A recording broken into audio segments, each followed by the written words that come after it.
You're here! Finally! Is something wrong? Rena, they seem to have gotten into a dispute! Please go see for yourself.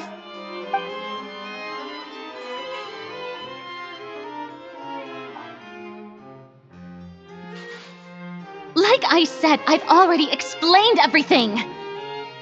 And yet the problem has not been properly solved. There is little space for excuses between us. It is not my intention to offend you, but please, tell me where you stand. You are the Hydro Archon Focalor, are you not? Look at this. This is a list of the victims from the recent Poisson incident.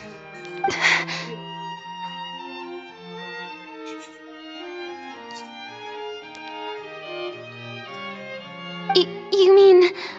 they're all... We did not arrive in time to avert this disaster, and I will not have it happen again. I will say this once more. You must tell me everything you know. Yesterday, I found 3 stone slates in some ancient ruins near Poisson. Do you know anything about those? Seriously? You're questioning me like this is a court case now. I don't know anything about that. But you found them in some ancient ruins, you say? That's correct, which is why I came to ask you some questions. There should have been 4 slates, but one of them was missing.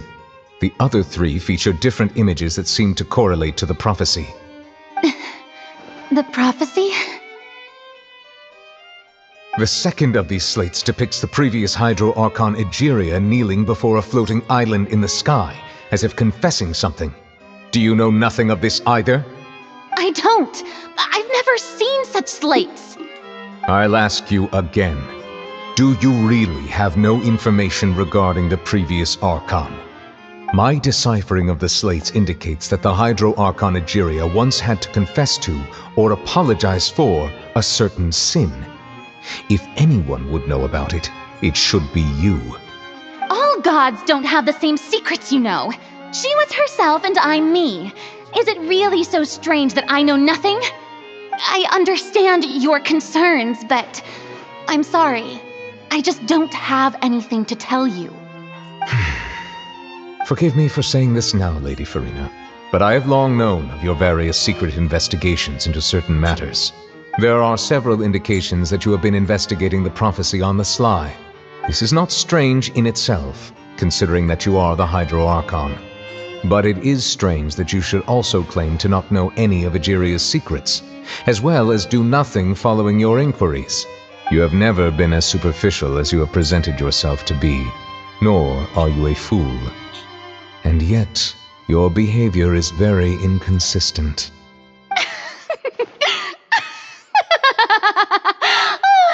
So you've been watching me all this time, have you? I didn't think you were that type. You... Well, since you know about my secret investigations, then you should know I'm actually working to take care of it. There's no point questioning or suspecting me. You're the Eudix, but you're still my subordinate. You should be following my lead. Just trust in me, you're Archon, and do as I say. Never mind whether you can truly convince yourself to or not. It'll all turn out fine. That's all I have to say. We do not discuss this matter again. Oh, the opera's about to start. Toodles!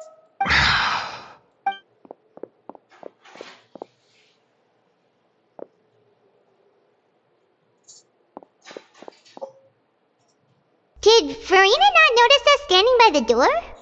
Wonder what's up with her. She was smiling. Huh. She didn't seem in the mood to care if we were listening in or not. I assume you've been outside for a while now?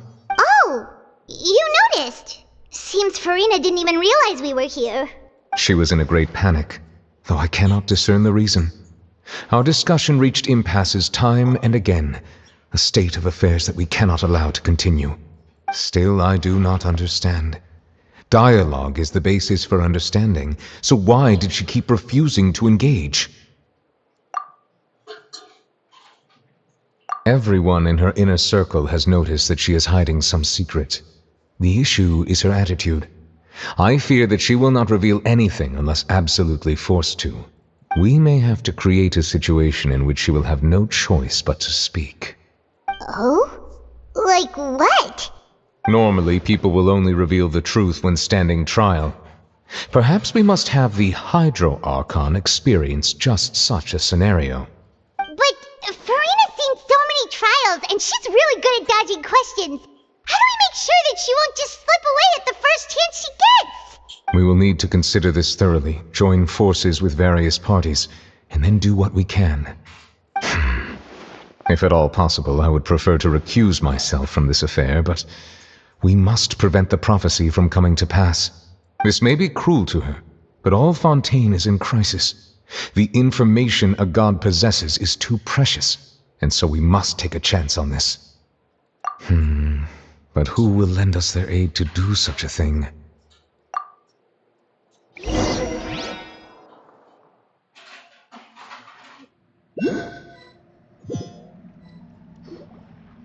Well, that's everyone, huh? Speaking of which, it was pretty smart of you to think of hiding here. Poisson was just involved in a disaster, so it's presently devoid of people. That naturally makes it the best choice. And here you are drinking tea like it's the most natural thing in the world, huh? That's what families should do. Sit and enjoy a leisurely time together. It's nice to enjoy tea here, you know. Care for a cup? Lend me your ears, everyone. Or perhaps one of you might like to start us off. How about you, friend? Me? No, I don't think I can. Then, how about you, good sir? I fear that I will cause the mood on this boat to become as somber as it is in court. Well then, I guess we're lucky we've got a local like me to organize things. Wonderful, the spotlight at last. I guess I'll be facilitating things from here. That was a little long-winded, don't you think? Oh, you might be right. Anyway, to cut to the chase, our friend here, the Traveler, has brought us together to discuss something. As for what that is, well, let's start by saying that we'll be pooling our efforts together to create a series of traps. Oh, how intriguing. Well, it's just an expression, really. One that I just learned from Chlorand, and used on the spot. So, let's invite her to explain in detail. A round of applause, please. Huh? Didn't you say that you would be facilitating this? Oh, come now. Your work doesn't involve much public speaking, right? This is a good chance to practice. You might even pick up some fancy oratory tricks to impress your boss with in the future. I see. And what does my boss say? He is glad that you consider him your boss. Do go on.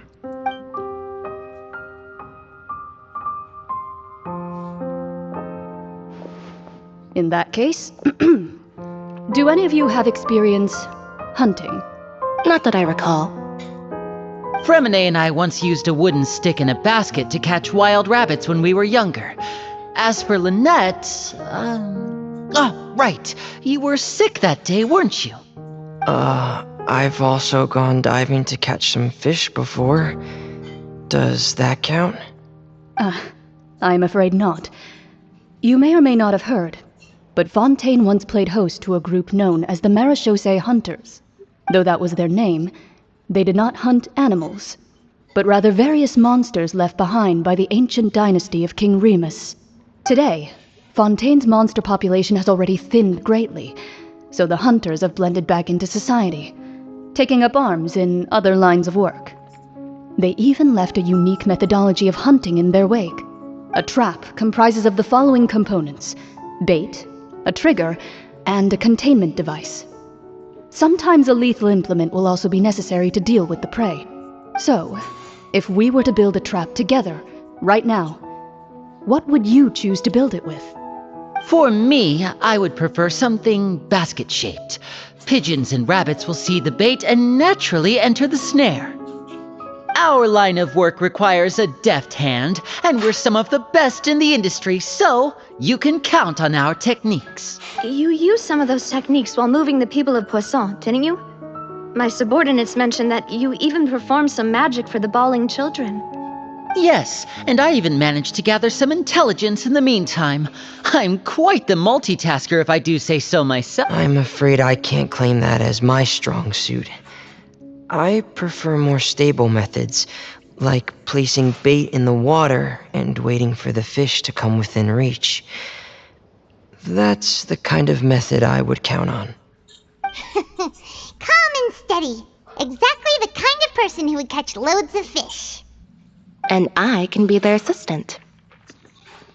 With discretion, I'm sure. I'd probably use some sort of mechanical animal. Papa once bought me some small clockwork squirrels, mice, and such. When placed in the forest, they can attract others of their kind. I remember that you liked those too, didn't you? I did. And that would be a good way to go about it. If they're realistic enough, animals of the same kind will follow them all the way to the trap. What about you, Monsieur Neuvillette?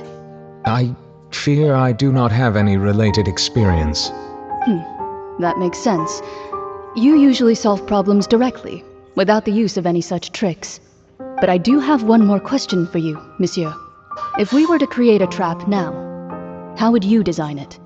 I would like for it to be effective, but bring no harm to the prey. A more gentle trap would be ideal. Kind, as always. However, our intention doesn't necessarily change the containment device and the type of implement we need. If we wanted to kill the prey in one strike, we would need a powerful implement. However, that also goes for prey that must be captured and safely contained. Wait, why's that? Only a hunter who's a true expert at subduing their prey can snare it without harming it. The line that divides life and death is often exceedingly thin. So, are we going hunting together? We hadn't thought of seeing ourselves as hunters. It kinda works, but maybe it's still not the best metaphor. If our means of capturing and dealing with our prey is to put them on trial, then the hunting metaphor is actually quite accurate. But we shall require much more courage than any hunter to judge a god, a being whose seat is an exalted throne. Oh, so that's what's going on. Sounds very interesting.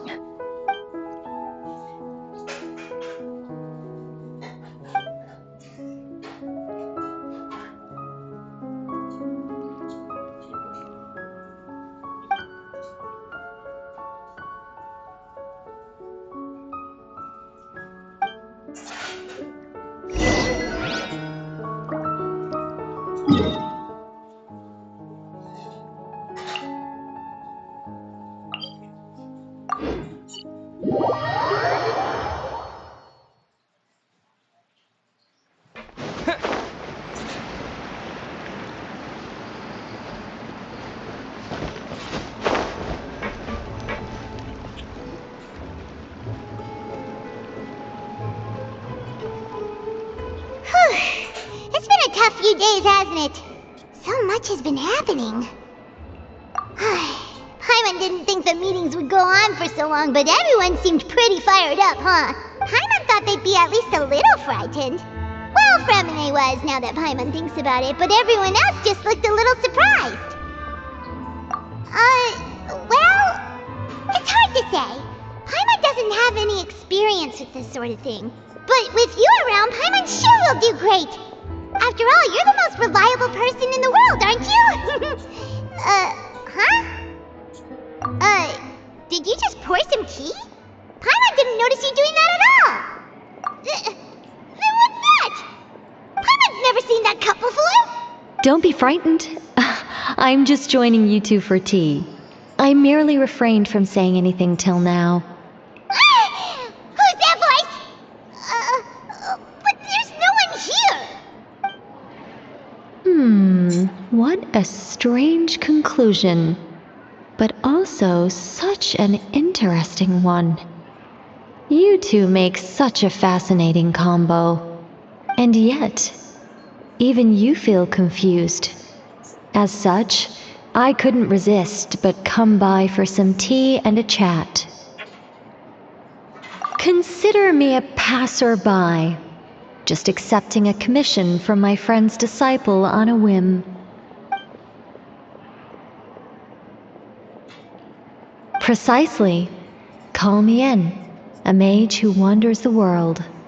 At least, that's how my friends have suggested I introduce myself. The prophecy.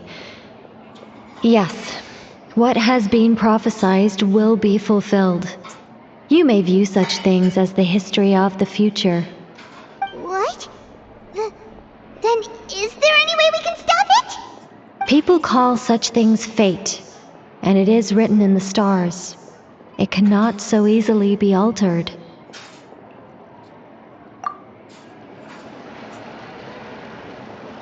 Ah, so you've caught on. Just as prophecies are usually only the future as seen from the perspectives of the gods, could things be happening in hidden corners, where the gods' gaze does not fall? Are the things that you shall see different from the fate that the gods perceive?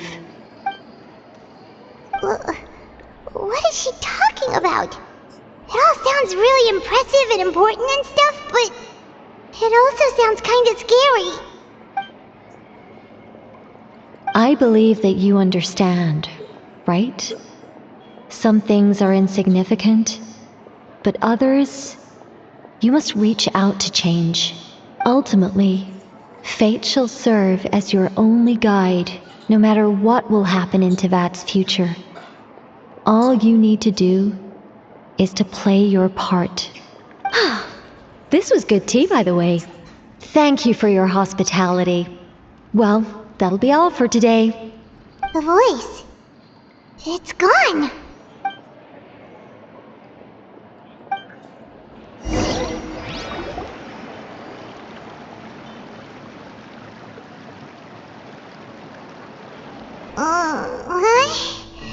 I want to hear someone talking. Alright, coming!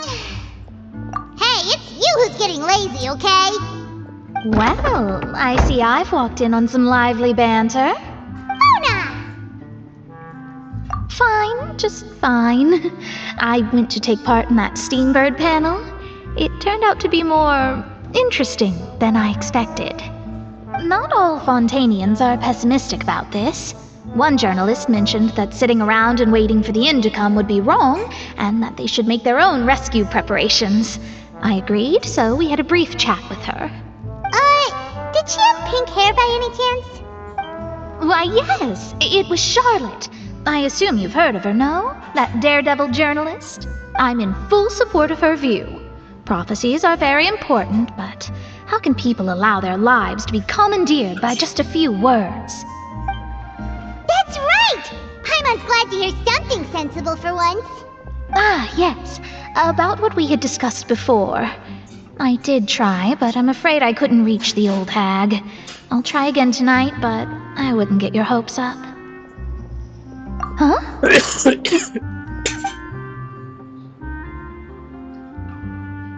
Goodness gracious. Are you serious? She said that even the god's gaze has blind spots. Pretty bold if you ask Paimon. Most people would believe the gods to be all-knowing, right? The Hexen Circle members are certainly anything but ordinary. As for the mage named N, the old hag has mentioned her a few times.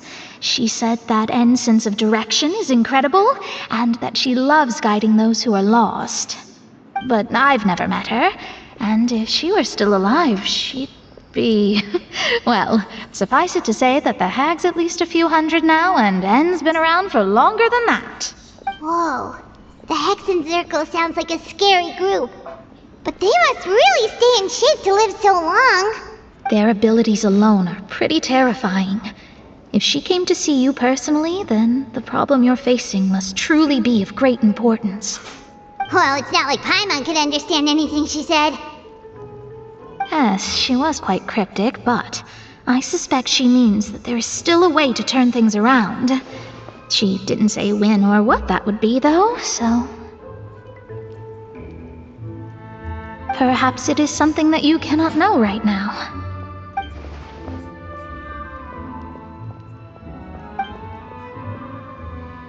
Traveler, Paimon, are you two all right? Oh, we're fine. We're just a little down right now. It kind of feels like the end is coming, you know? I see. I feel that same sense of desperation, too.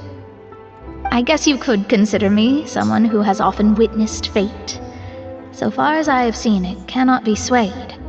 But even so, I still hope for, and believe in, miracles. Astrology is eternal and rational, but fate may not be. It is cruel, but it can also be beautiful. Perhaps that's what En was trying to tell you. Not to lose heart, and to believe that what you are seeing playing out before you is not yet set in stone. I did originally think of steering clear of all this, but I couldn't. Even if this is all futile, I still wish to help everyone. If we don't struggle to the last, then how can we face the end when it comes? Huh. You do have a point. There I go, talking about astrological principles again. Sorry about that. The moment I start talking about work-related stuff. I need to get going. It was worth trying to comfort you, even if only a little. I believe that you'll help those who are struggling in the same way I did. I suppose that might be why we always seem to meet by coincidence. Paimon feels kind of moved by what Mona said, but also kind of sad too. Hey, Traveler, Paimon suddenly feels like going outside for a walk. Let's go. Let's walk around the city, shall we? There's a few spots we always like to walk by.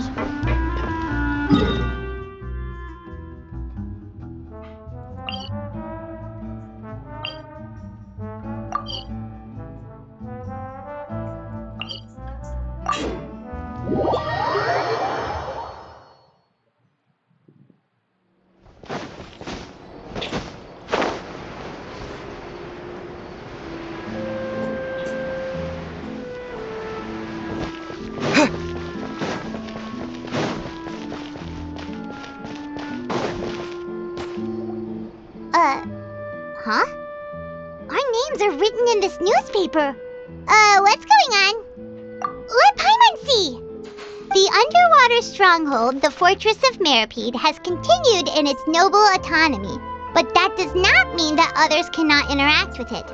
My recent attempts to enter the fortress bore little fruit. Huh. Guess Charlotte still hasn't given up on that. Thus, did an Outlander friend become the focus of this report, a blonde adventurer with their white fairy legends trailing in their wake. It is said that this mysterious traveler once visited the underwater fortress. So while the fortress's interior remains a mystery behind closed doors, do not fear, for the tales of the traveler contain surprises in spades. Journalist Charlotte's biggest scoop yet, the Traveler's Trail, World Walker. Huh. Charlotte took so many awesome photos of us and we never even noticed her. She hasn't been able to get a hold of anything at the fortress, so since we're easier to find, she's using us as the subject matter instead? Ugh, seriously? Well, fine. Those headlines and photos do look cool, so Paimon will forgive her this time.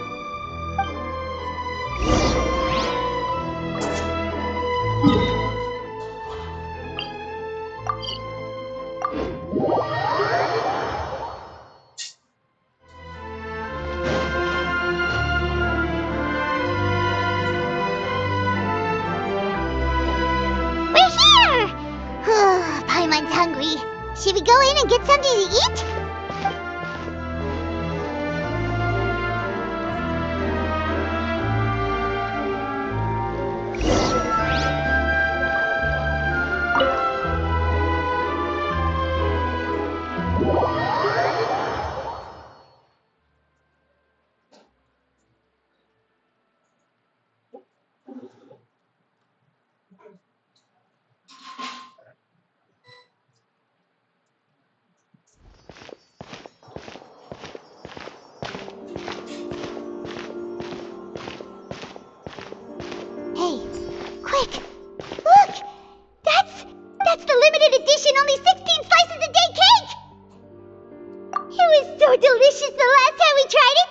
despite the tense situation we were in. Let's give it another go. Paimon's sure it'll be great. 1 slice of cake, please. Someone showed up after all. Oh, wait, you're the one from the Palais Mermonia. Oh, are you here to buy cake too? It seems Monsieur Nervalette was right. You really can eat. Wait, did he really say something like that? That's right. Even he has his own preferences when it comes to food. As for me, I love the cake and coffee here. Do you come here often? Usually every day. Every day? It's part of my daily schedule, apart from work.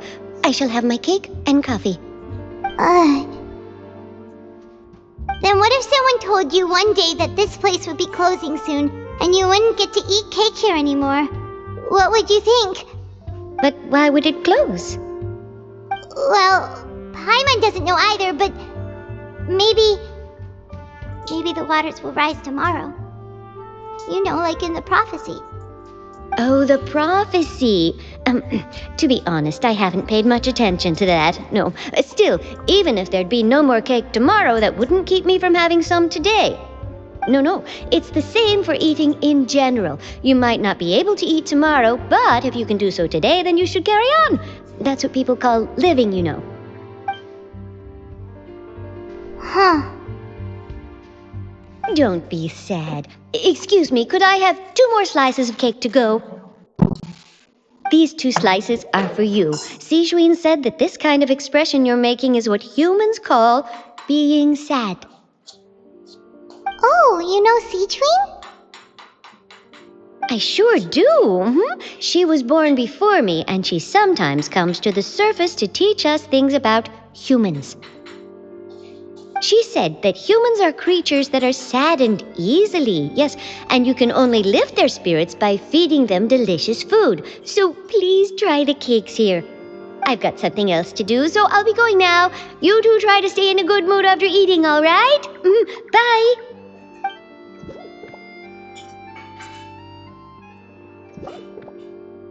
And there she goes.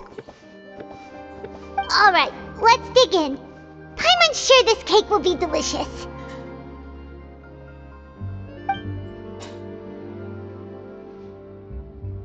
It's more delicious than last time, and the flavor gets even better with a sip of tea. It sure would be nice if we could come again tomorrow. Sure would be nice if we could always eat delicious food here.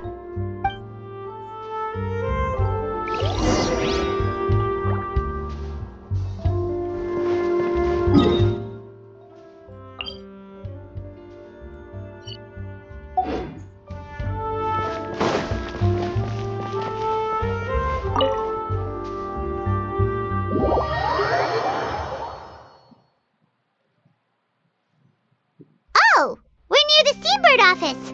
Let's go look for Charlotte and have a chat.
Wow!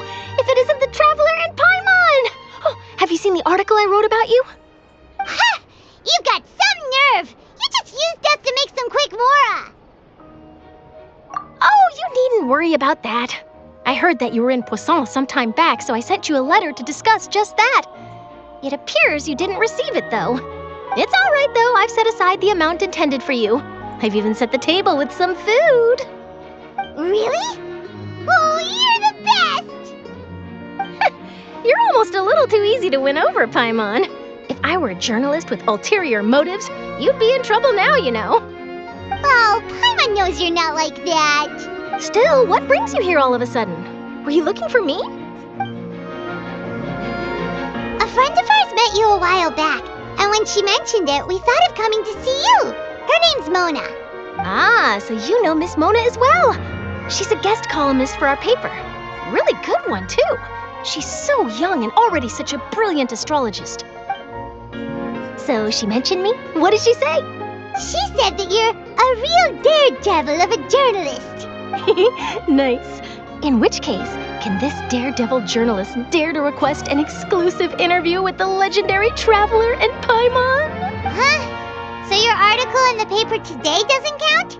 Oh, of course it doesn't. That was more like live photography. What I'd like to do is dive deeper and ask you to talk about the things you've seen and experienced. Yeah, are we even qualified enough? Why not? If I say you're worth an interview, then you're worth it. But not right now, of course. I'll need a few days to prepare. Oh, in that case, we'll just chat when you have the time then? Oh, so that's a yes? Ooh, splendid! I'll tell the editor-in-chief immediately. I'll have to apply for lighting, a venue, some props, and... Whew, so much to get done now. Talk to you later. Wait, Charlotte, Paimon's still got a question for you. And what's that? If, just for example, Fontaine were to be flooded tomorrow, what would you do today? Huh, that's the prophecy you're talking about, isn't it? I mean, I do hear about it often, but I've never once thought that the day could be tomorrow. If you're seriously asking, then I might try and think of a way to leave Fontaine. Oh, but I'm still a journalist first and foremost. That means I have a duty to be reporting from the scene. And secondly, I wouldn't forsake my homeland that easily. From what I've seen, most people don't know what they'd do should the worst come to pass. In truth, it might be better just to behave like normal rather than work. So in all likelihood, I'd probably still be prepping at the office for that interview of ours. I know what you're thinking. That sounds a bit sad, but I've always believed that it's best to do what you enjoy. Just think about it. If this nation really were to be suddenly destroyed tomorrow, but I still successfully finish an exclusive interview with a truly unique person, then the story I would wind up writing would truly be timeless. And then do you know what I'd do? Well, I'd write that story, send it for printing, and use messenger pigeons to get copies out to the various nations as soon as possible. I'm not a dreamer, nor am I a workaholic, but I do love my job, and I'd be proud of leaving such an article behind.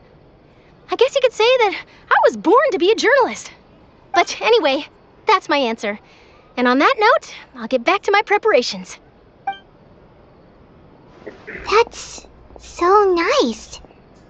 All of a sudden, Paimon actually kinda envies her. Anyway, let's go and take a look at the sea, shall we?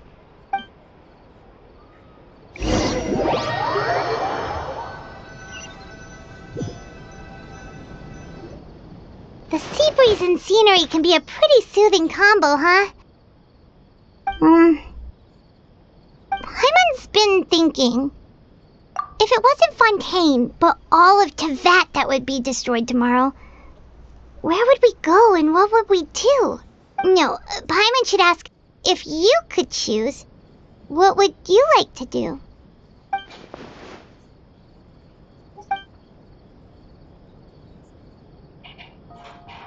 We've always been moving to the next destination, so we haven't spent much time thinking about these kinds of things. We didn't have to either, with us always being on the road and whatnot. You mean, still traveling? Huh. Wait, isn't that what we've always been doing?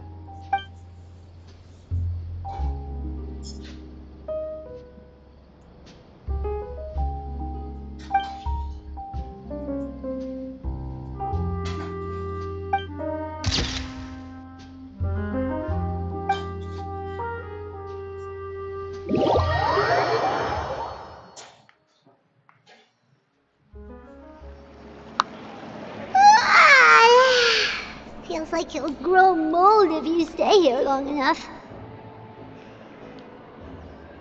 But it's still better than the Fortress of Mirapede, that's for sure. It's not only damp there, but salty too. Ah, so the two of you are still here. Oh, you're from the Palais Mermonia, aren't you? Yes, I'm Isadora. Monsieur Nervillet sent me to look for you two before. I heard that afterward you went to the Fortress of Meropide.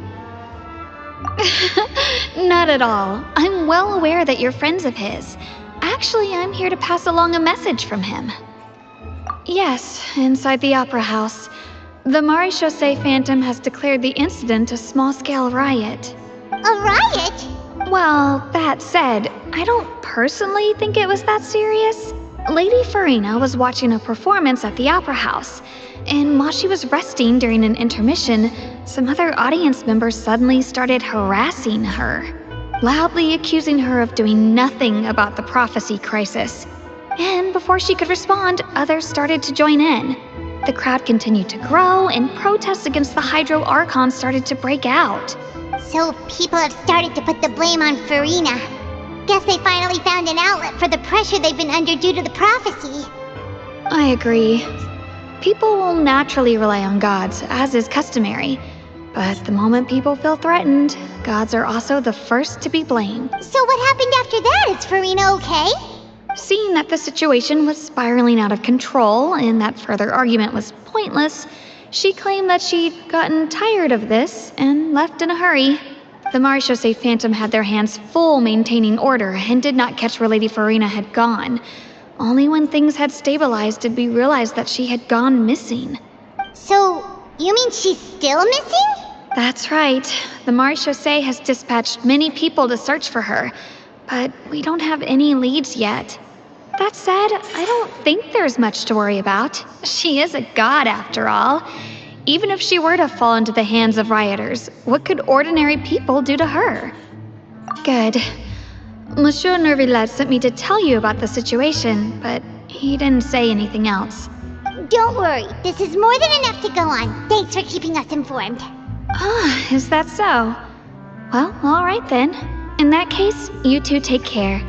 I'll be heading back to the Palais now. Well, sounds like we should hurry over to Poisson then. If we know Farina, she won't try to fix things in this situation. Instead, she'll look for a place to wait out the heat.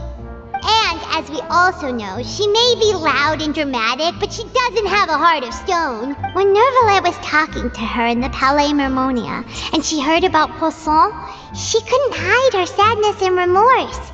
It would be hard for her to ignore being accused by the public today. Paimon thinks Farina's probably taken the opportunity to slip away to Poisson and try to relieve the sense of guilt that she's feeling. Huh! Well, what do you think? Paimon knows the answer, of course, but Paimon can do the analysis to back it up, too. Cool, huh? In that case, there's not a moment to lose. Poisson, here we come!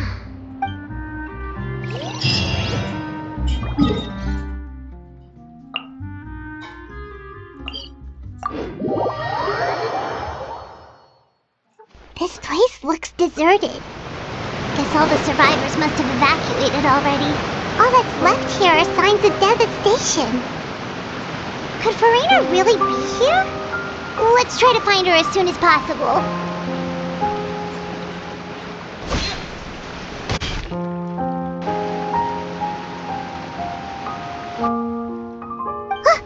That's Farina, right over there. She really is here all on her own.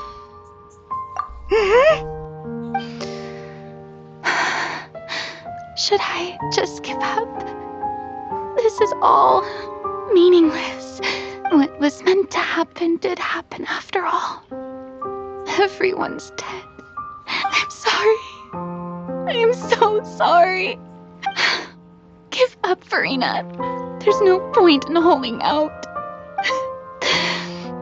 I'm sorry, but what can I even do other than to repeat meaningless apologies over and over? Who's that? Don't worry, Farina, it's just us. So it is you, blonde traveler from another land. Why, I almost thought you were someone from that mob of my ignorant subjects, come to kneel and beg for my forgiveness. Farina, you were crying just now, weren't you? The tear stains on your face are obvious.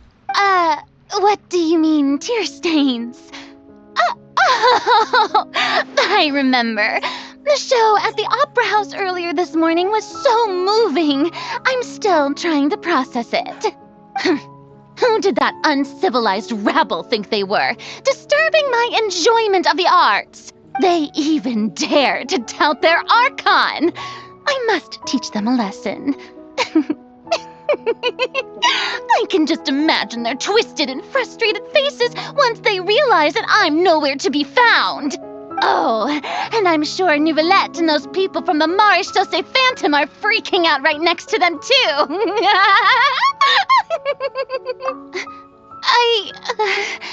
Of course not. Hey, there she is! The Hydro Archon's over there! Quick, after her! Farina, those people seem to be after you. They are?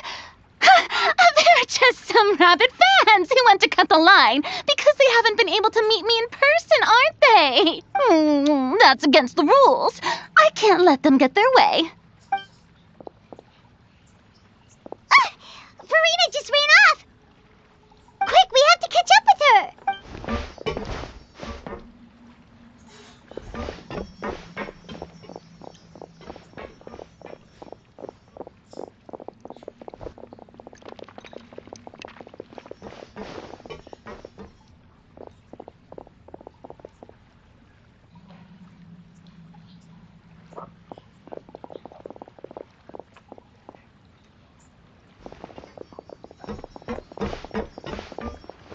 This can't be the place, right? Hey, Farina! There's a good hiding spot over here. Quick, come to Paimon before the rest of them catch up to you. What? What is this place? Hurry, they're almost here. Fine. I suppose haste is warranted. Lead the way.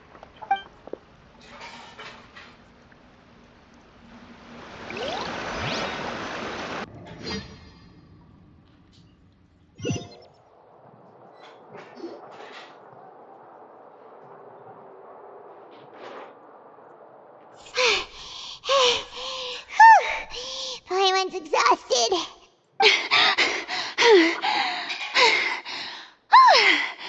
I'm so tired. I totally thought they had caught me. No, I mean, I merely gave in to the sheer enthusiasm they displayed.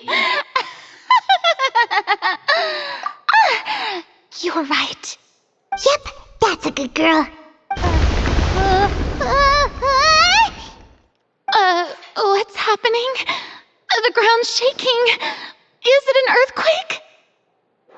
Yeah, a quake of this kind preceded the flooding in Poisson, didn't it? It can't be. It's happening again.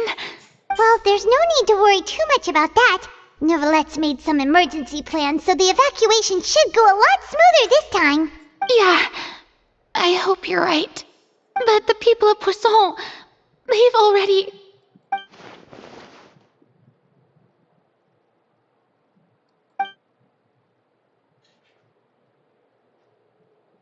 It's true.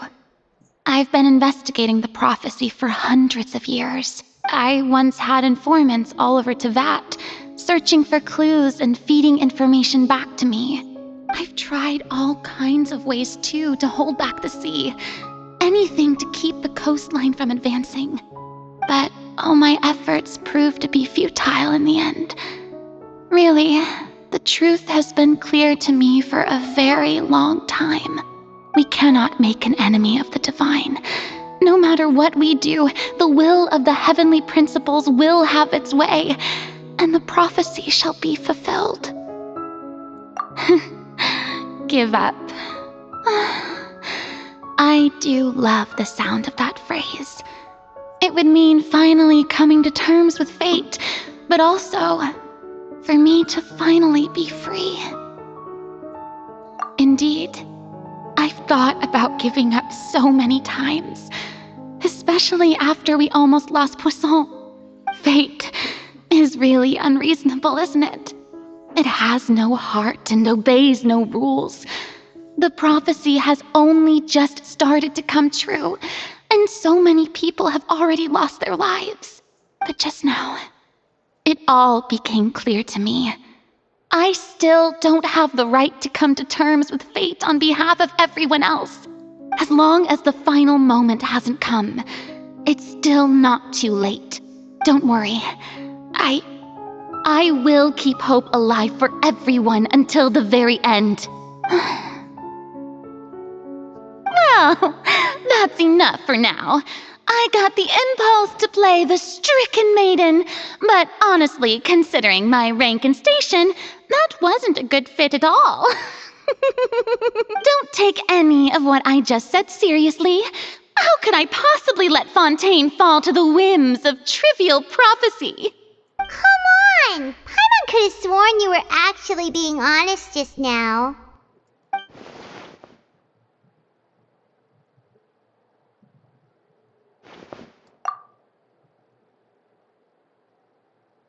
Share my burden. That's impossible. It was fated right from the start that this would be my duty alone. A witness.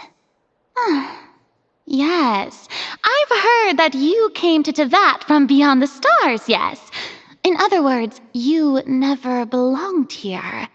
And if Tevat is, in its entirety, a show on a stage, then you're just a spectator, aren't you? If that's the case...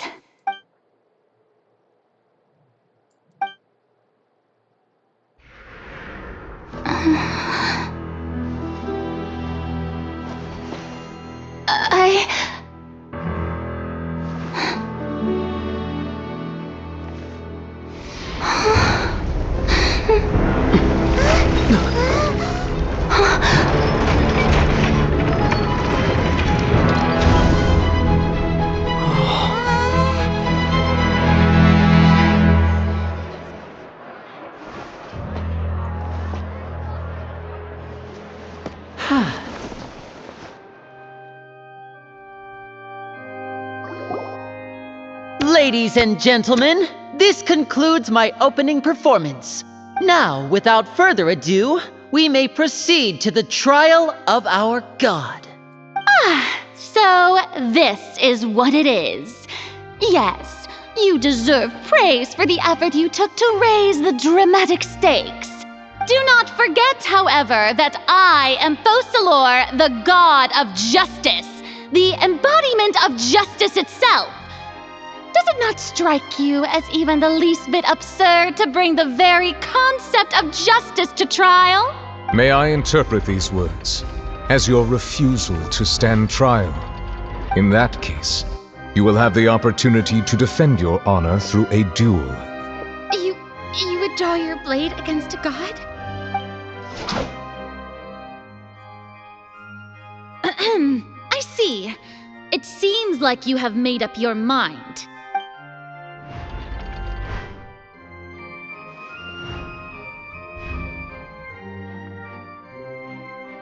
Paimon can't believe it. She just surrendered. What the heck is going on? Did I just see an Archon surrender to a human? Wow, how utterly humiliating. Lady Farina, what is the meaning of this? Shh! It would seem that there has been a misunderstanding. To be clear, the raising of both hands is not always an indication of surrender. Looking for excuses again, huh? I raised my hands just now to indicate my acceptance of the trial. No duel shall be necessary. I will admit that I've been running away for a long time. I'm sorry, everyone. I was unable to protect the people of Poisson. It is my duty to stand trial for my crimes. You are not the only ones to be disappointed in me. I, too, am exceedingly disappointed in myself. But now, it is time for the Hydro Archon to show you her courage and resolve. I, Farina, will use this trial to show the world the true meaning of justice. This time, I will protect you. Applaud and rejoice. One of the most outrageous and fantastical arcs known to the opera epiclese is now unfolding before your eyes. Mark my words, this shall be one of the most exhilarating and brilliant shows ever to grace the stage of Fontaine. The trial of the Hydro Archon, Focalor, will now begin! Woohoo! Oh, now we're making history! Why does it feel like Farina just took over the whole thing? Like, come on! Didn't she just get forced to stand trial for her crimes? Also, even though she's still acting super dramatic, she is taking this seriously this time, right? All right, then. Who will be my opponent in this trial? The court asks the prosecutor to please take the stand. Is that so? Very well. Then please speak, witness of Tivat, my accuser and fated opponent.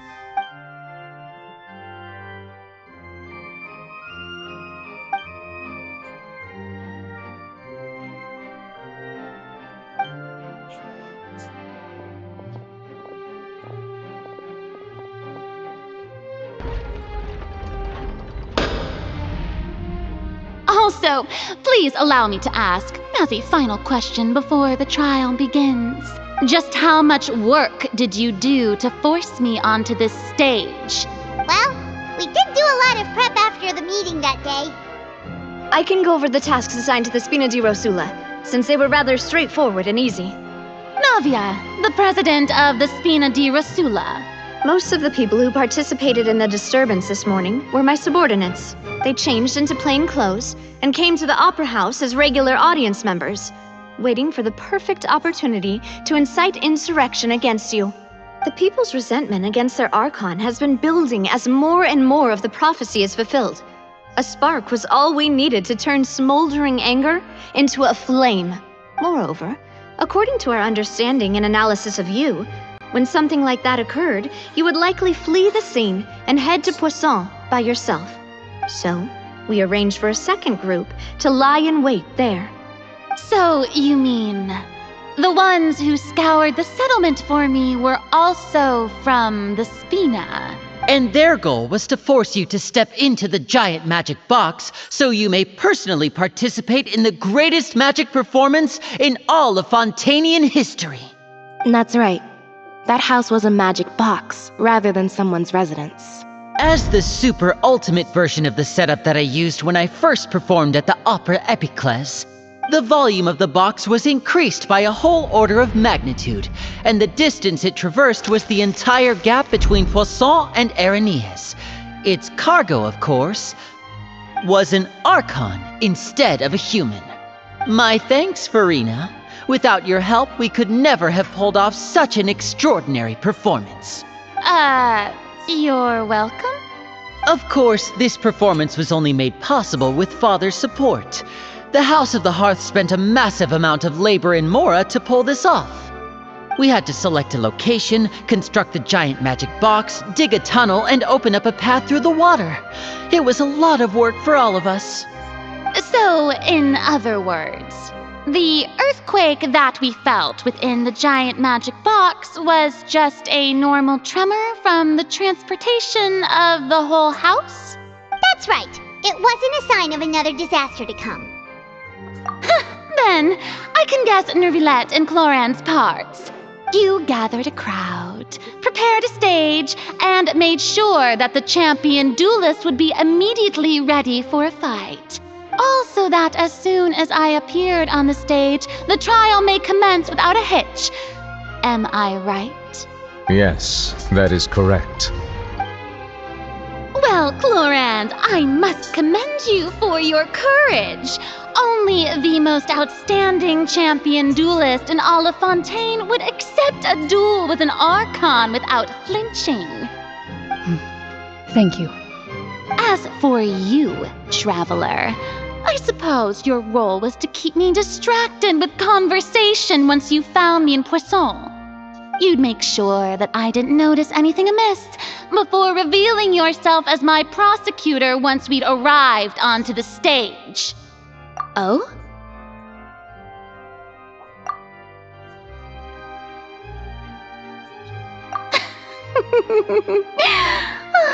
Is that so? Then I suppose I must have missed my final chance. It's fine. It matters not. What's done is done. The stage is already set, so there's no reason to disappoint the audience. Let's see this trial through to the very end.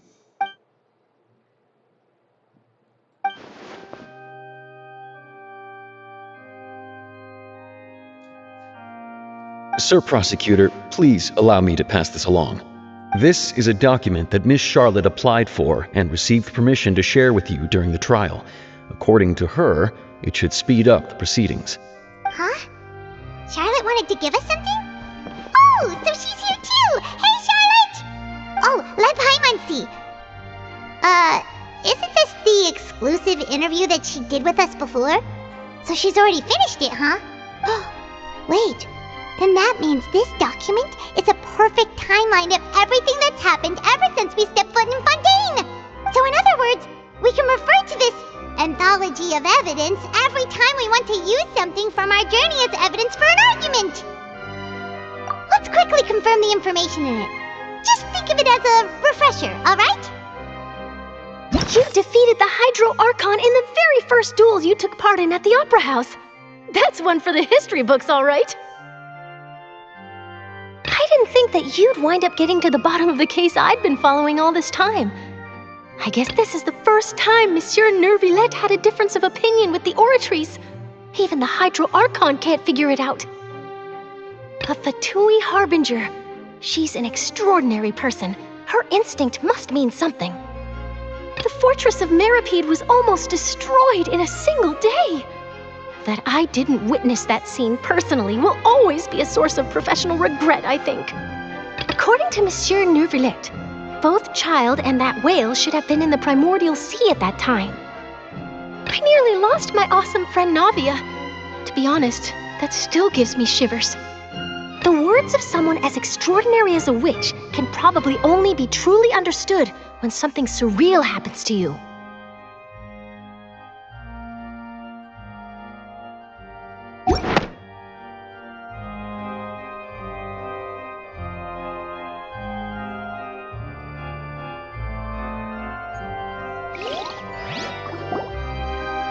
The prosecution and the defense are both in position. The trial shall now begin. Oh, come on, nervy lads. There's no need to repeat all the unimportant legalese.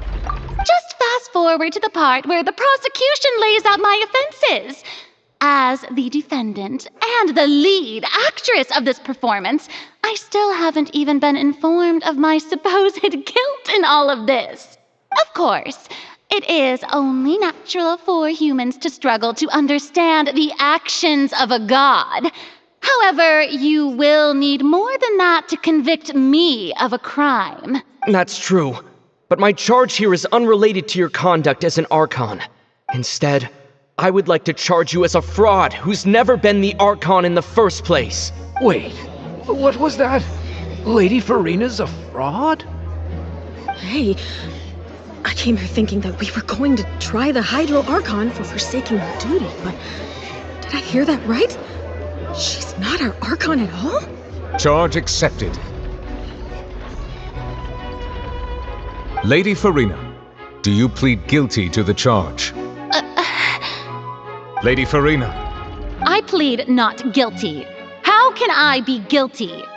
There is no way that I, Focalor, otherwise known as Farina de Fontaine, a member of the Seven and the Regina of all waters, kindreds, peoples, and laws of Fontaine, could be anything other than your true Archon.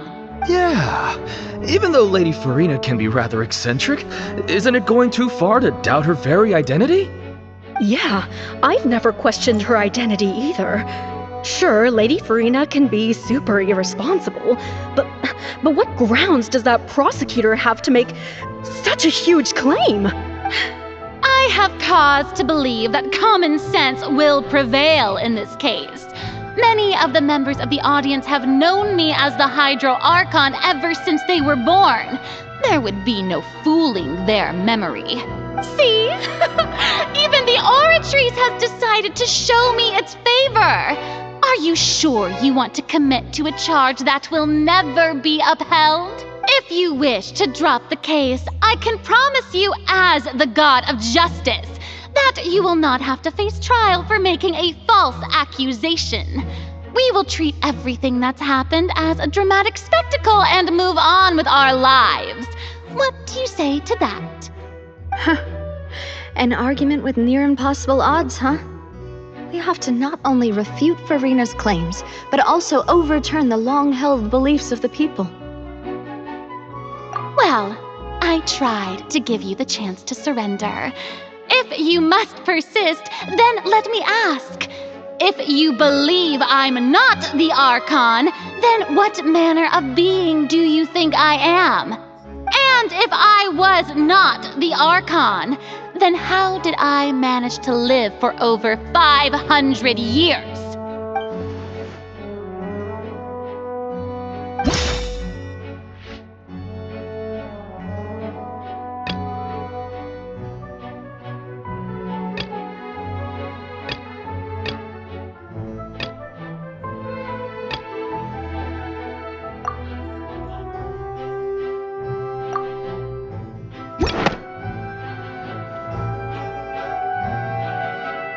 First of all, you may be a member of another long-lived race, which would allow you to naturally possess an extended lifespan. And second of all, even if that wasn't the case, there could be other ways to extend your life. Who gave you that idea? Was it the knave? You'd sink so low as to use a harbinger's words against me. A curse? I once thought it possible that the aura of an Archon might naturally resemble a type of curse. But in light of this claim, perhaps what I sensed was not your divinity, but a curse after all. Never Charlotte sensed it too, huh?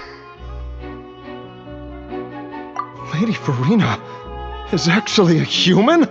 Well, it is true that it's extremely difficult to tell humans and gods apart just by looking at them. It's not impossible.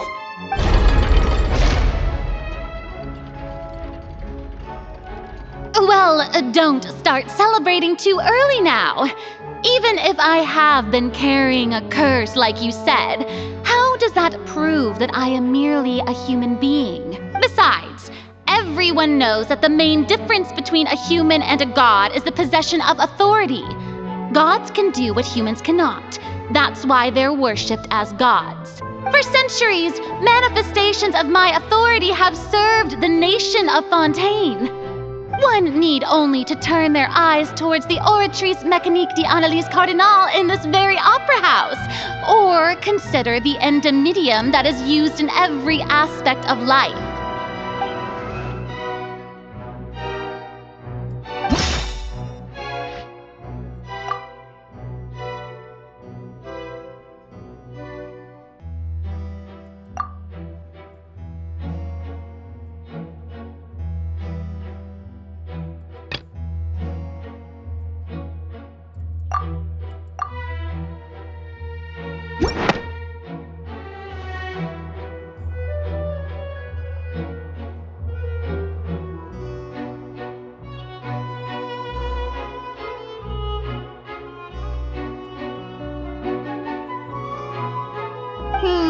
That doesn't sound right.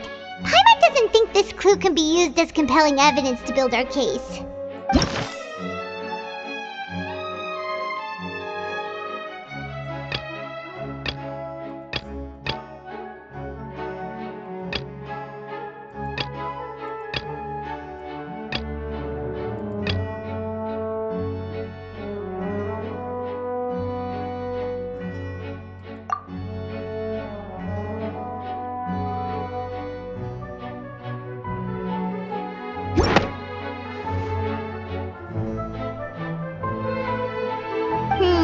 That doesn't sound right. Paimon doesn't...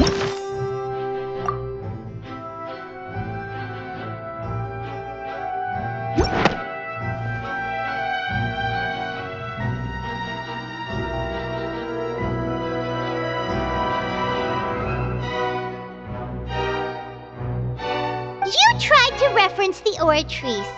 But weren't you as confused as all the rest of us when the Oratrice declared Child to be guilty without any proof?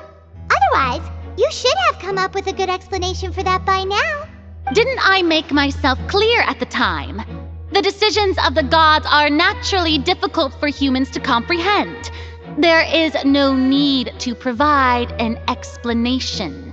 Lady Farina, I believe a reminder of your current circumstances is in order. While the court is in session, the principles of justice and the law must come before all else. While you are an Archon, you are also first and foremost the defendant in this trial. You will prove yourself unable to defend against the prosecution's charges if you continue to withhold vital information against the rules of the court. I never thought you'd use that kind of rhetoric against me. That was no trick of rhetoric, Lady Farina. I've merely reiterated the rules of the court. Rules that all should respect and follow. So, you neither knew why Child was declared guilty, nor did you understand the structure and operations of the Oratrice. Instead of having been created by you, the manifestations of authority you mentioned have been made by the real Hydro Archon, haven't they? The real Hydro Archon? Well, now you're really losing me. It is true that I did not know why the Oratrice gave out a guilty verdict that day. But the Oratrice handed out that verdict unilaterally, and it has been operating independently ever since it was first created. You can't argue that just because a divine creation is flawed, that the god behind it must also be no god at all. She's still throwing out all kinds of excuses. Seems like she's confident that we won't be able to produce proof that she has no power over the Oratrice. My power as an Archon. There are many ordinary citizens in the audience. How can I just carelessly demonstrate the formidable power of an Archon? If that poses a concern, I'm prepared to extend my protection to the audience. You don't need to go that far.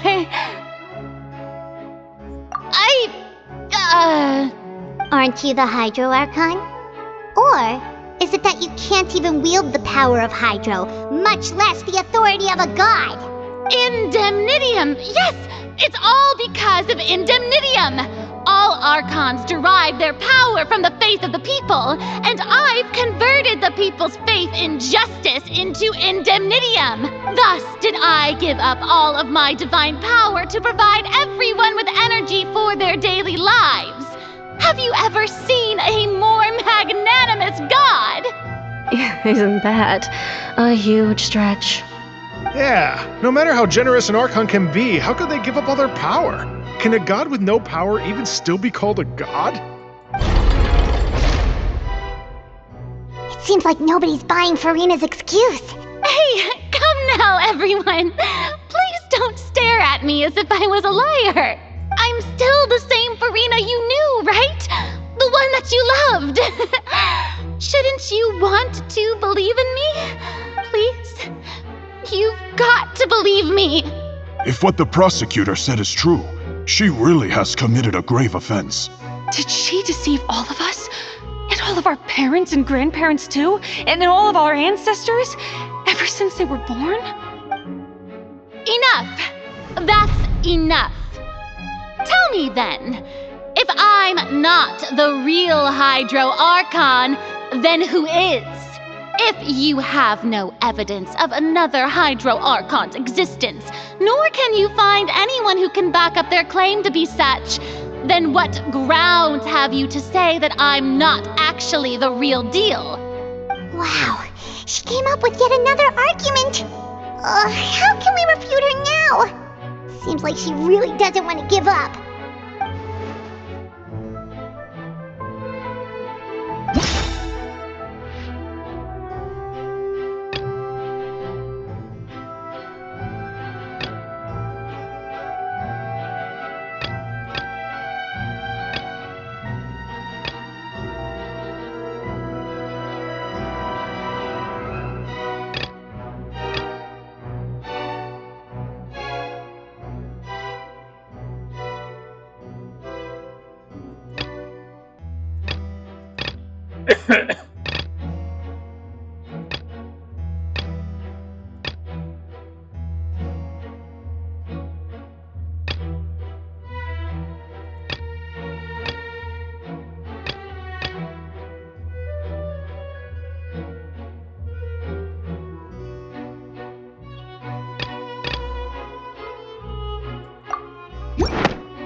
That doesn't sound right.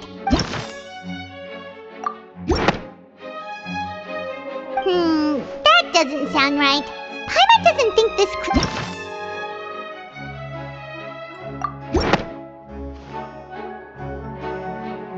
It has been established that all Fontanians can dissolve in water from the primordial sea.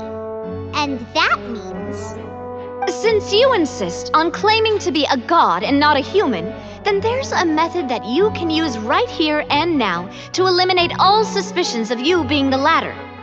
Miss Navia, please apply to serve as a temporary attorney for the prosecution before addressing the court. Though you act in partnership with the prosecutor, you must still adhere to proper procedure. Super sorry, Monsieur Chief Justice. I swear this really will be the last time that I'll speak out of turn. Now, I've brought some seawater from Poisson. As everyone knows, a massive flood struck the area not long ago, taking many lives, including those of some of my closest friends. So, Miss Farina, would you dare to touch some of this seawater? If we are to believe that you are indeed the real Hydro Archon, touching this seawater would have no effect on you. All it should do is strengthen your case. But if you don't dare to touch it, then we would have basically proved the reverse. Oh, and I must remind you that after the disaster at Poisson, nobody wants to see any more people dissolve. I do hope you'll act prudently and choose the simpler path of admitting guilt. Navia from the Spina di Rasula. The Spina has governed Poisson for many years. I guess her suggestion is valid.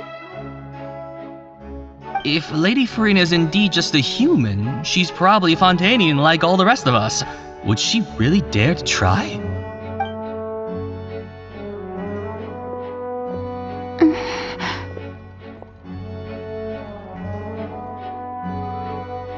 Lady Farina, this test has been unilaterally proposed by the prosecution. As it falls outside the realm of standard court proceedings, you possess the right to decline participation.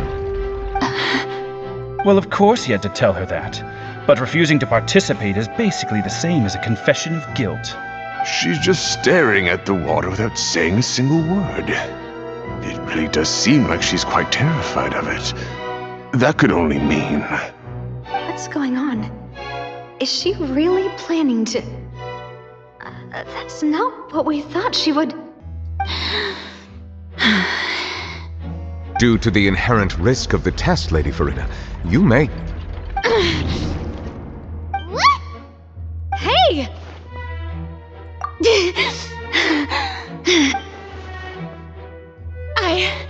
I'm fine!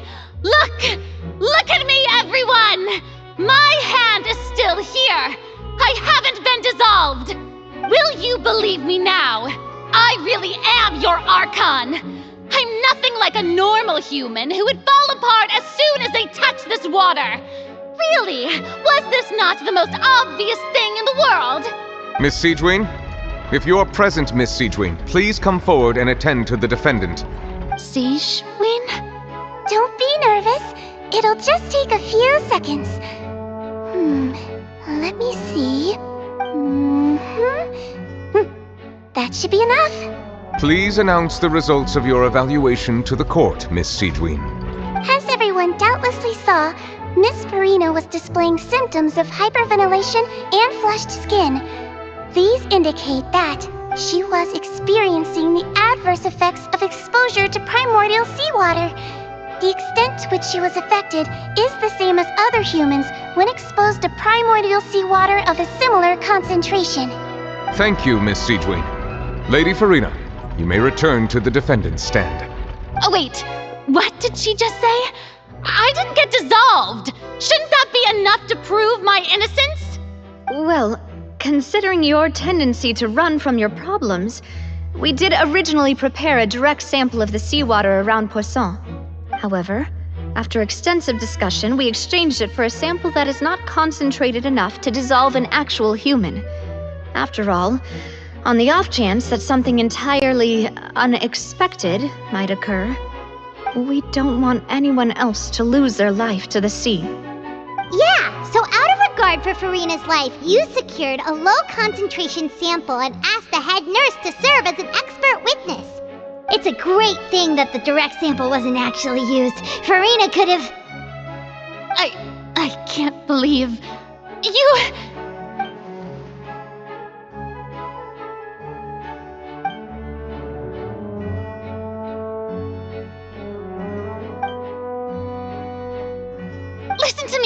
Listen to me, everyone! Please don't give me such cold and disdainful looks! What happened just now didn't prove a single thing! Think about it! How can you conclusively prove that an Archon can't also be affected by the primordial seawater? Also, if I was really just a human, why would I dare to just put my hand in that kind of water?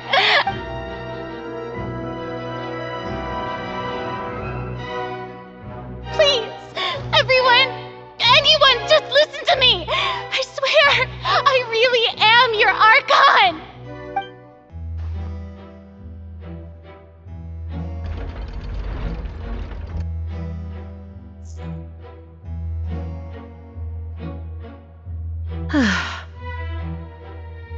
I don't think anything she says at this point will sway anyone. The odds are just too stacked against her now.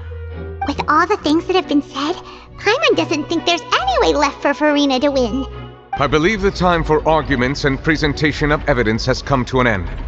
If there are no objections, we will move on to the final judgment.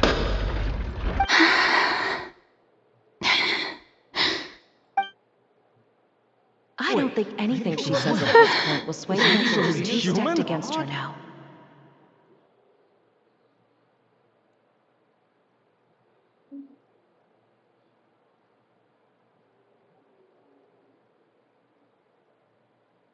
In my capacity as Chief Justice, I shall now render judgment on Farina's misrepresentation of herself as the Archon of Fontaine.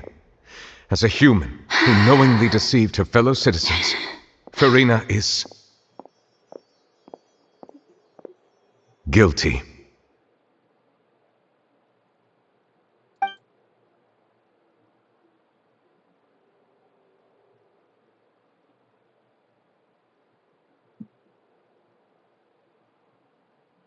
We shall now turn to the Oratrice Mécanique d'Analyse Cardinale to render the final verdict on the charges.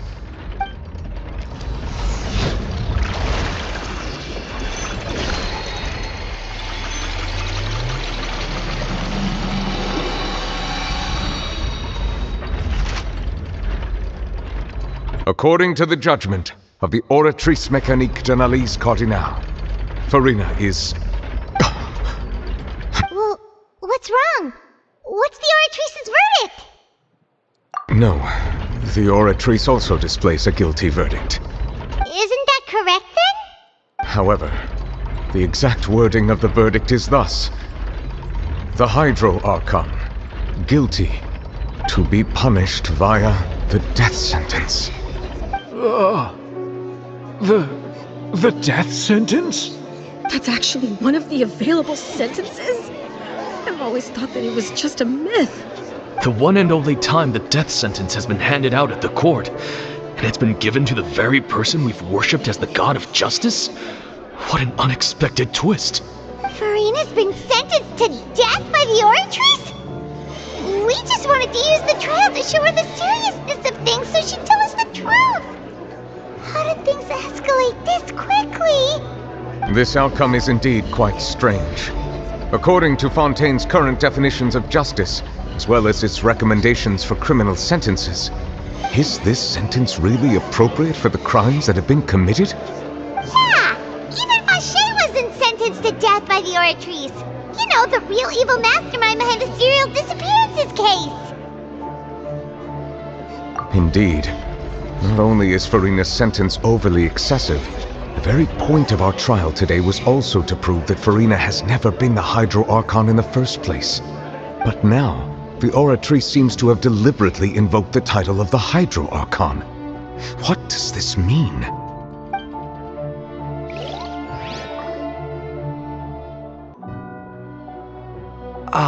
Excuse me, if I may interrupt. Is the trial still going? Fremine! You finally made it. I assume this means you've completed your mission? Mm-hmm. Any mission Father assigns to me will always be top priority.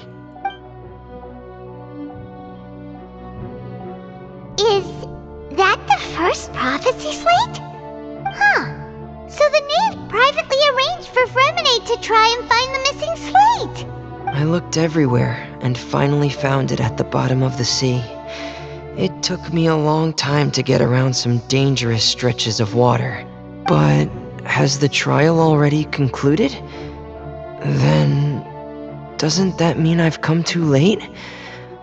Oh no. Father will be disappointed in me.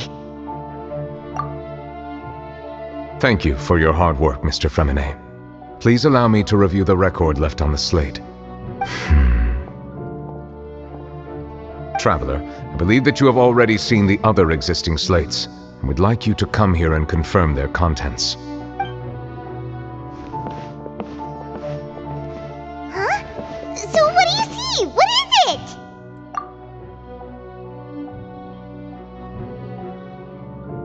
I believe I have now made sense of the Hydro Archon's crime. It has to do with Fontaine's lost history. Huh? Isn't the Hydro Archon just guilty of deceiving her people? Oh, wait, no, that's Farina, and we've already proven that she's not the Hydro Archon. So when you say Hydro Archon, do you mean the real Hydro Archon we've been kinda talking about? In truth, Everything that you've encountered in Fontaine up until this point can be traced back to the contents of these stone slates. However, I'm uncertain as to how much sense they currently make to you. Okay, let's try to recall the contents of the other 3 stone slates. Paimon will do her best to help you remember.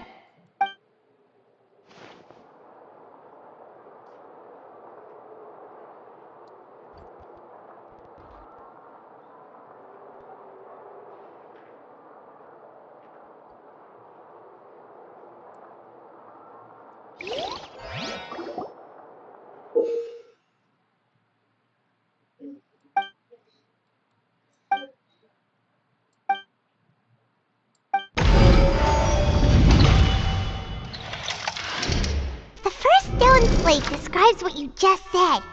It seems to show the previous Hydro Archon using her divine power, and then the Oceanids turn into humans. Does that mean that Fontanians are transformed Oceanids? Oh, Paimon wasn't expecting that.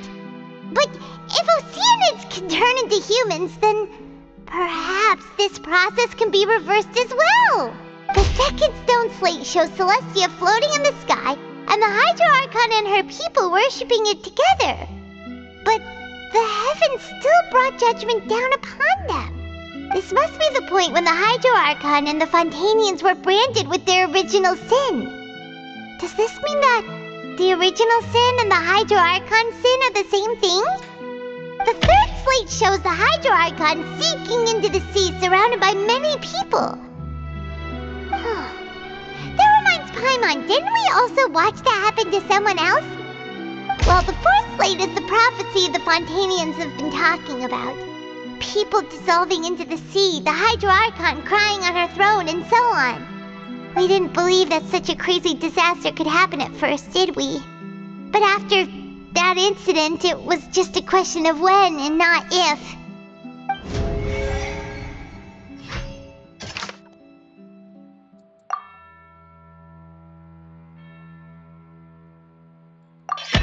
We know from the case of the serial disappearances of young women that Fontanians can be dissolved in primordial seawater, and the first stone slate tells us that long ago, the Hydro Archon used her power to turn Oceanids into humans. This might be the reason that Fontanians can dissolve.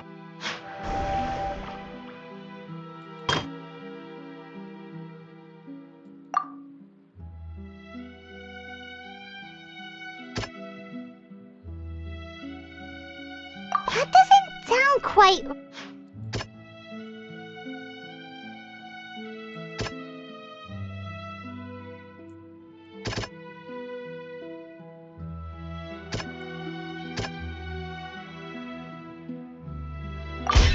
Perhaps what is about to take place has all happened before. The true sin of the Hydro Archon that Nervalette mentioned, and the original sin cast down on the people of Fontaine by Celestia, as recorded on the stone slates.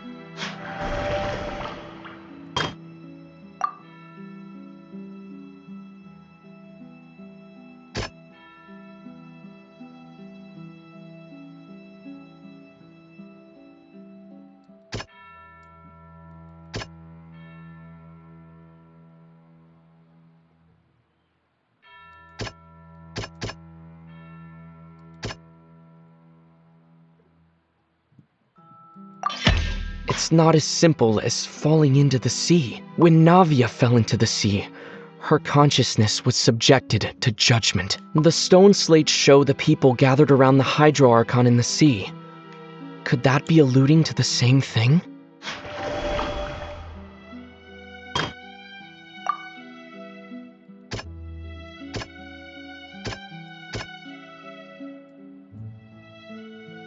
That doesn't sound quite...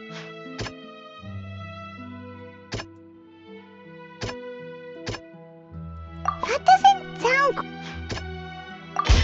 The prophecy from the stone slates found its way into society, but not many people believed it at first. The fortress of Meropide was nearly flooded with primordial seawater, which we know can cause Fontanians to dissolve. It seems increasingly likely that the prophecy may come true. If we hadn't dealt with it in time, things could have gone very badly. They'll dissolve into the primordial sea but won't cease to exist. Their essence will flow in the seawater, converge, and take the form of an Oceanid. The Hydro Archon was sentenced to death in court, shocking everyone present. Perhaps this means that her sin was actually Fontaine's original sin. Navia fell into the water inside those ruins, and she nearly dissolved. She was surrounded by the people of Poisson in a court within her consciousness, and was forced to take part in a trial meant to make her stay.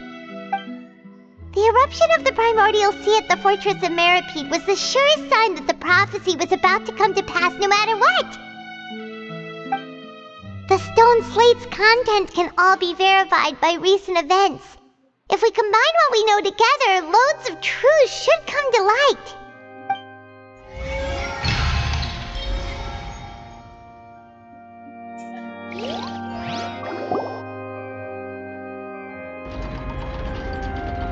Huh?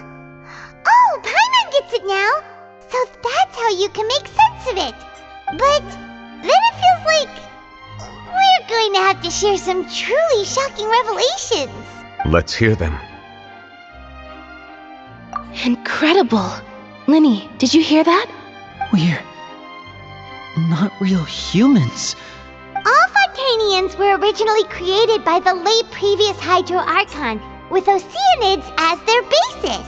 The evidence for that can be found in how only Fontanians could dissolve in primordial seawater, and how all the girls Vacher dissolved were also turned into Oceanids.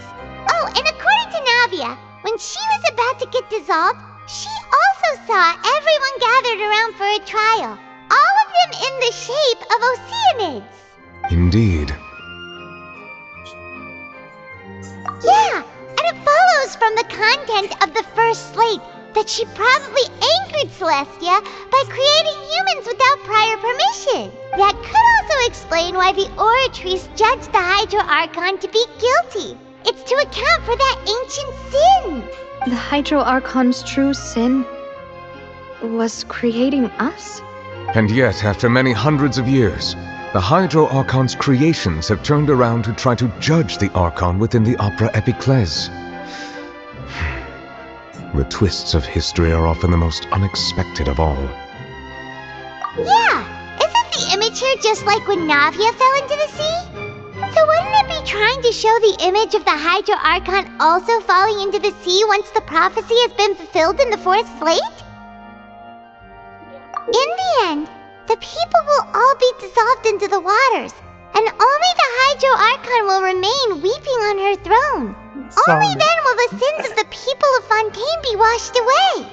Did Paimon get all that right? You've made some keen deductions. I must say, given how much you still don't know, it is impressive that you've already managed to connect so many pieces of the truth. However, while you were able to decode all the information on the slates, they've also been etched with an additional layer of hidden information using a different power source. When we were at the ruins, I tried to decipher the hidden information recorded in the slates. But since we only had 3 slates at the time, I was unable to come to a full conclusion. Now that the slate collection is complete, I shall make another attempt to decipher the narrative recorded within. If everything goes well, we should finally be informed of the unadulterated truth.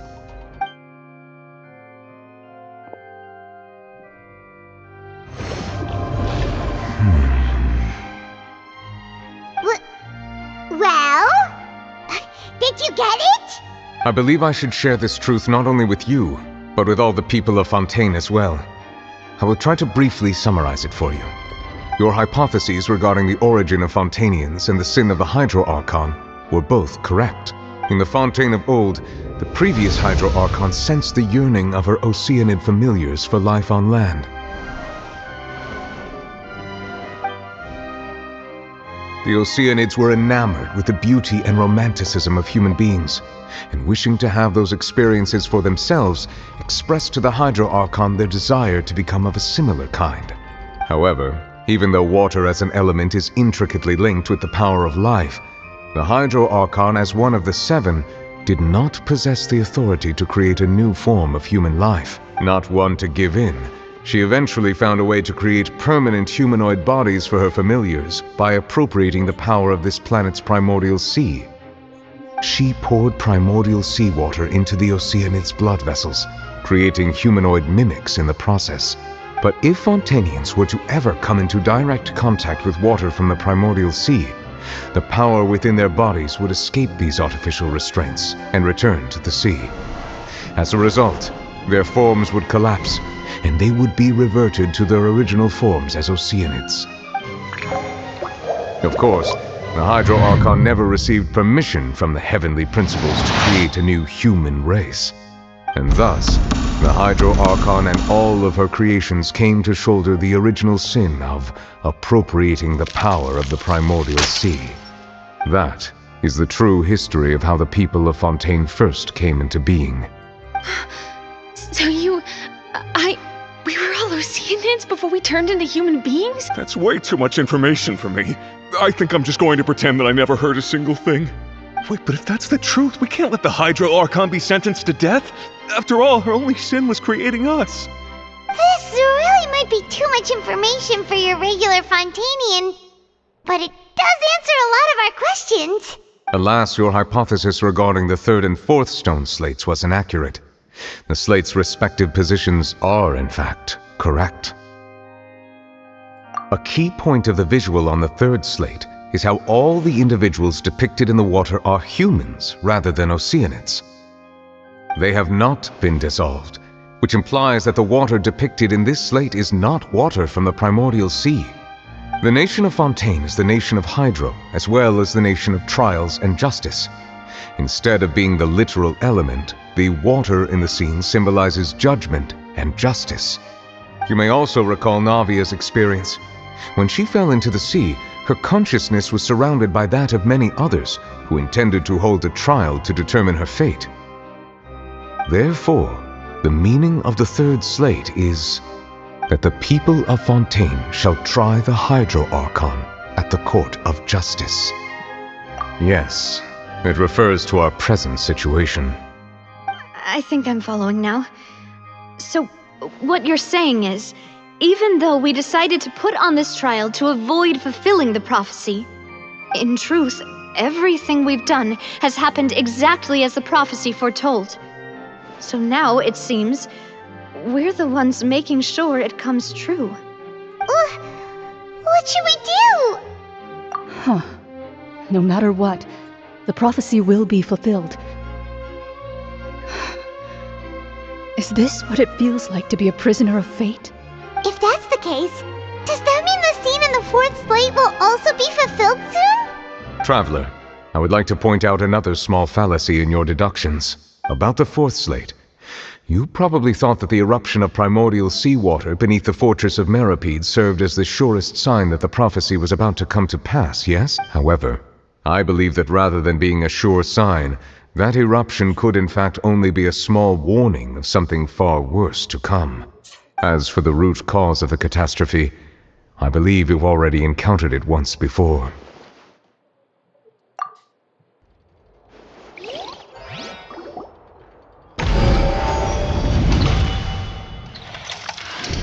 This eruption was just a small warning of the things to come. We must find the root cause of the disaster.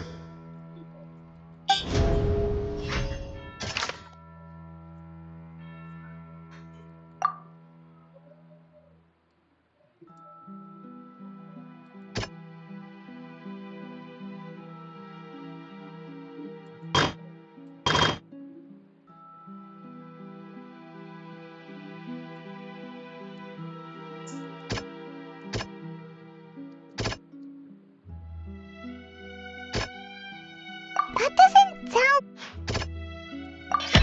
It was both dream and reality.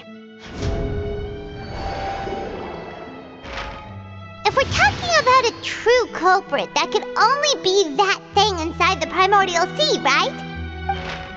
The truth, the original sin, the trial, and the root cause of the disaster.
That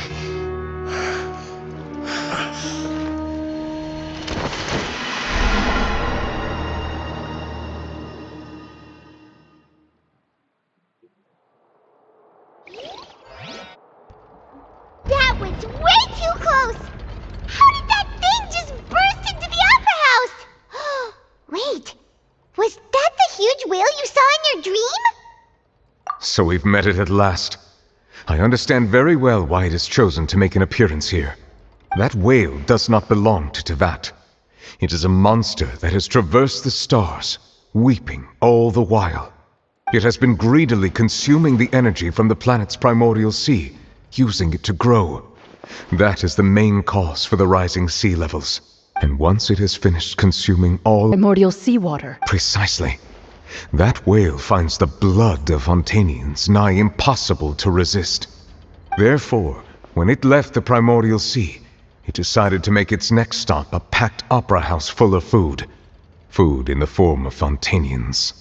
We just barely managed to push it back, right? In that case, won't it come back to target the people again once it's managed to recover its strength? That is correct. Indeed, it is more accurate to say that we should thank that Harbinger for buying us some time. Without him, the whale would have likely come onto land far sooner. From the way he looked, he must have been fighting the creature for quite a long time. That battle maniac. We've always known that he had a special connection with that whale, but we definitely didn't expect it to help us out like this. Anyway, now that we know that this whale is the actual cause of the disaster recorded in the prophecy, all we need to do to stop the prophecy would be to find a way to beat it up, right? It is too late. It had already absorbed too much of the primordial sea's energy before we could notice it. At this point, it has become practically integrated with the sea itself. Even if the entirety of Tevat were to be destroyed, it could still survive and swim off towards some other world. That's not something I will accept. We've already done everything we can, and we even found the true culprit. We've come so far. You can't just tell me that the last hurdle is some impossible foe. That's just not fair. Indeed, that's not how a grand performance should end. I'll fight it to the end, no matter what. So the prophecy will be fulfilled no matter what, huh?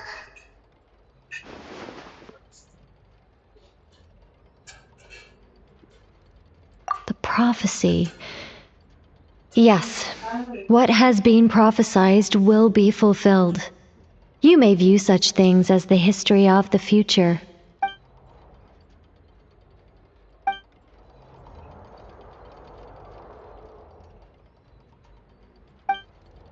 Just as prophecies are usually only the future as seen from the perspectives of the gods, could things be happening in hidden corners where the gods' gaze does not fall?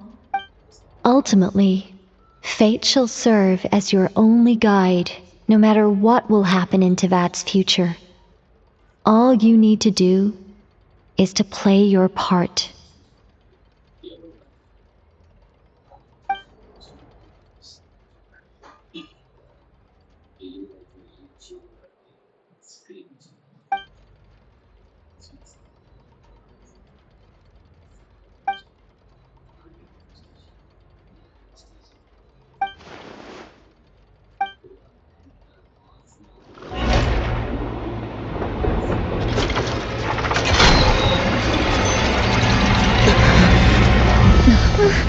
What's happening with the oratories? I believe it is preparing to carry out the death sentence.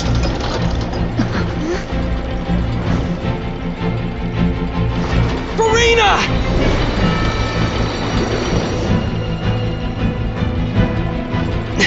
No, I still need answers.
You.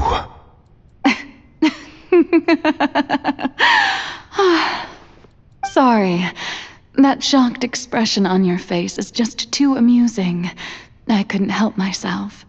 You are not Farina. Who are you? The sweet sound of bewilderment. Marvelous. A sure sign that my attempt to deceive everyone was a resounding success. But to answer your question, I am Focalor. You know, the god. Focalor? Why did you deceive us? Oh, that wasn't my goal, of course. Goodness, no. But I had to fool everyone else too, if I was to stand any chance of deceiving the heavenly principles. Deceiving the heavenly principles? It's all because of that pernicious prophecy. Dreadful, wasn't it? Everyone doomed to dissolve. Fontaine condemned to be flooded. One was not amused. In fact, one was positively bemused when that problem was thrust upon me by my dearest predecessor. That's the former Hydro Archon Egeria, for the uninitiated. It hardly gets more disastrous than a preordained national catastrophe, now does it? She knew full well that the prophecy would surely come to pass. And as one of the seven, she also knew full well that one defies the heavenly principles at one's peril. So yes, as you have no doubt surmised, it was a rather impossible situation that I found myself in. I spent a terribly long time mulling it over, alone on the ocean floor. And I was almost growing barnacles by the time I finally realized there was only one possible solution to this confounding conundrum. I had to outwit the heavenly principles, allow the prophecy to be fulfilled, ostensibly at least, while saving everyone at the same time. I'm a genius, I know. I can only assume that's why Egeria chose me as her successor. Although, looking back now, it was hardly the inheritance one dreams of. Between the task of saving the nation, the quotidian duties of the Hydro Archon, and not to mention the original sin of creating a new race of humans, I dare say she left me quite a colossal mess to clean up. But one can only play the hand one is dealt. I did not choose this, any more than I chose to be one of her Oceanid familiars. So you were also once one of the Oceanids, transformed into a human by Egeria's hand? Yes, I was. I always dreamed of becoming human. And I still do, even now. In my eyes, to be human is to be part of the greatest opera ever known. After becoming a god, I separated my divinity from my body and spirit, leaving behind only a self that was as naive and bewildered as my past self on her first day as a human being. The me you see before you now is that divinity. And the human counterpart I left behind, I named Farina. She could feel joy, sorrow, and everything in between. She could be as vain and conceited, or as meek and vulnerable as she wished. Her strengths were of a kind only a human could possess, as were her shortcomings. But in my eyes, Farina's humanity was what made her perfect. She was perfectly human in every way. The person I always wanted to be. Anyway, so then I cursed her. All part of the plan, of course. The plan to deceive the heavenly principles. Do you still remember the final scene of the prophecy? The Hydra Archon alone, weeping on her throne. In order that the prophecy might appear fulfilled, I invited Farina to be an actress, to play the part of the Hydro Archon in the prophecy. Under the curse I placed on her, so long as I, Focalor's divinity, continued to exist, she could not die. But nor was she free to live her life in the pursuit of happiness. Instead, she was forced to take the stage in the opera house, to embrace the role of leading lady, to forever play the part of the god from the prophecy, all to create a deceitful appearance of that prophecy coming to pass. I suppose now you probably understand why your court is called the Opera Epiclese. But Farina is only human, isn't she? Even though she has had a long life, her mind is no stronger than that of any other ordinary human being. I cannot begin to fathom what she has had to endure. It must have been torture for her. It has indeed. And although she is, in a sense, me in human form, I most definitely owe her an apology for it. It's been 500 years, and all along, she's been playing her part in the most unimaginably long, unbearably lonely, and agonizingly painful opera of all time.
Oh, who permitted you to come onto the stage? Now, I understand your admiration for my august self, but I must ask you to keep to the rules. All right. It is not my intent to reprimand you. There is no need to state your name. Just be off with you. Do not distract me from my performance. Oh, do not jest. Can you not feel it? I am Focalor. The eyes of countless Fontanians are upon me. I must, at all times, display the utmost elegance and nobility.